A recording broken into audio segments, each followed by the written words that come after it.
génocide arménien, c'était il y a 100 ans, commémoration aussi pour la centaine de familles sarthoises. Des arbres qu'il faut abattre, la ville du Mans prévient, il y en aura 3 la semaine prochaine pour des raisons de sécurité. Vêtements, puériculture, jouets, la grande vente des familles du Mans, c'est ce week-end. Et puis zoom sur un atelier de créateurs locaux, Playmode, c'est à Coulennes jusqu'à samedi. Commémoration du centenaire du génocide arménien, retransmise en direct.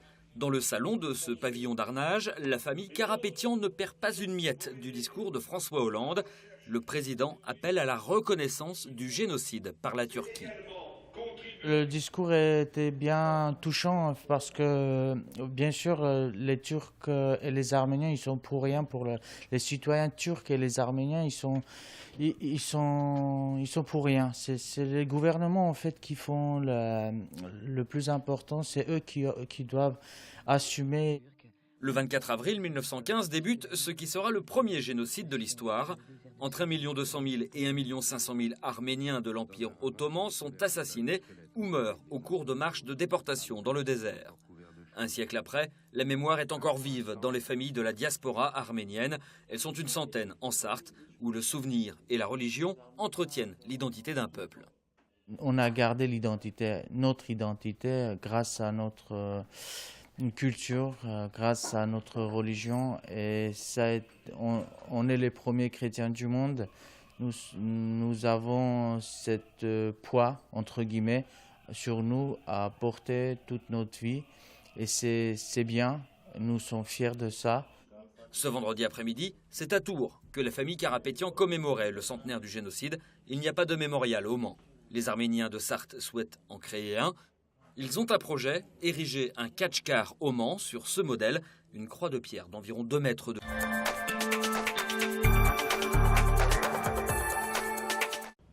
Dans le parc TC du Mans, c'est comme s'il y avait 2 saisons. Un hêtre pourpre est au printemps, son voisin est resté en hiver. Celui de gauche commence à faire ses feuilles de printemps un peu rosées et celui de droite a oublié de les faire. Effectivement, il est crevé. On a été obligé de l'abattre. Effectivement, il est attaqué par un champignon. Il était encore vert au printemps dernier. En fin d'été, on s'est aperçu quand même que petit à petit, effectivement, il perdait ses feuillages. Et là, effectivement, on voit bien les corps se soulèvent et les inflorescences de champignons sont visibles maintenant sur le tronc. Là.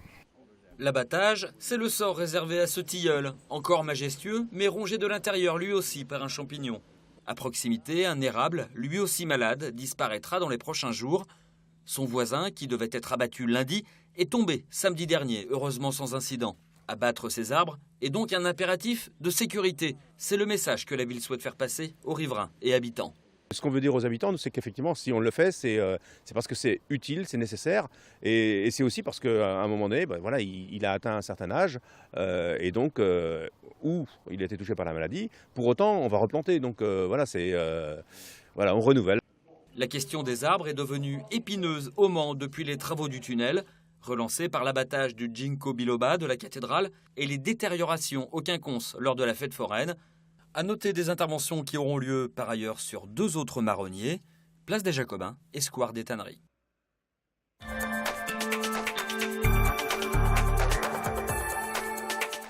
La bourse aux vêtements, c'est jusqu'à lundi au Parc des Expositions.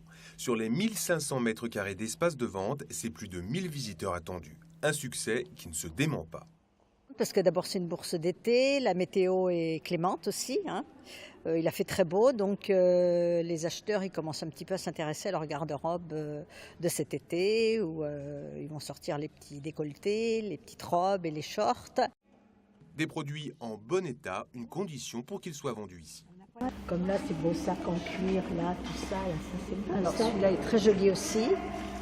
Et puis évidemment, il y a la question du prix. Un blouson de femme, par exemple, même cuir, nous avons des beaux blousons de cuir, on démarre à 10 € les prix. Une famille peut s'habiller à des prix vraiment compétitifs, quoi, intéressants. Et puis ça leur permet aussi de trouver des choses un petit peu originales aussi. La puériculture tient cette année une place importante avec des jouets qui occupent plus d'1 tiers de la surface de vente.